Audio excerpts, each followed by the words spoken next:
علیکم دوستانو، امید درم نه کوم ټول بخیر خیر سره دوستانو. دا یو واقعیا مخې راغلی ده چې یو هسپتال کې ډیر زیات مړه پراته دي. کې 4 ماشومان دي، یو پلار دی او نور زنانم دي، خو هغه نه ښایي په دې کې. او دا په پوره یو خاندان لکه یو کور کې دا حادثه راغلی ده او دوی ټول دنیا نه رخصت شوي دي. واقعیا د څه وجې راغلی ده او ولې راغلی ده؟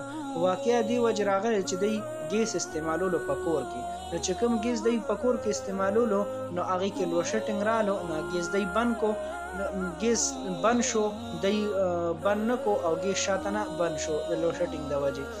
دوی نه کولو پاتې و، دغه شان دی باندې ډېر ساعت تېر شوی، ګیس بیا راغلی و، کمره کې ګیس جوړ شوی، کور کې ګیس جوړ شوی، بند کورونه واړه کورونه د غریبانانو، نو هغې نه هغه بلاست شوی دی، نو هغې سره ای ټول ختم شوي دي. دا یو وړوکي پکې پاتې شوی جم دی. نو دا ماته وایي غلطي د چا ده؟ په دې باندې غور پکار دی او په دې باندې خبره کول پکار دي او دا مخکې دا خبر رسول پکار دي. ولې چې دا هسې حادثې نورې هم راتلی شي او لازمي خبر ده په کور کې دا بې احتیاطیانې کېږي، ځکه چې واړه کورونه خاص کر د ښاریو نه خو ډېر زیات واړه کورونه 2 کمرې وي، په کرایانو باندې خلک اوسېږي. خپل کور هم چې نو زیاتتر وړوکي په ښاریو کې.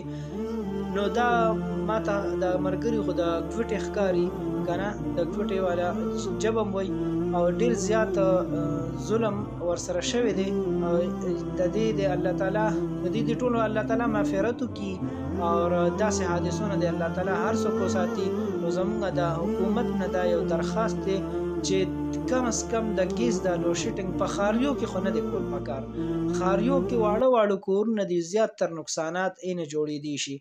نو زما د حکومت ته او ټولو ته دا ریکویسټ او یو درخواست دی چې خدا را دې باندې لازمي غور وشي، ځکه داسې د دنیا خاندانونه نور به ختم شي. السلام علیکم.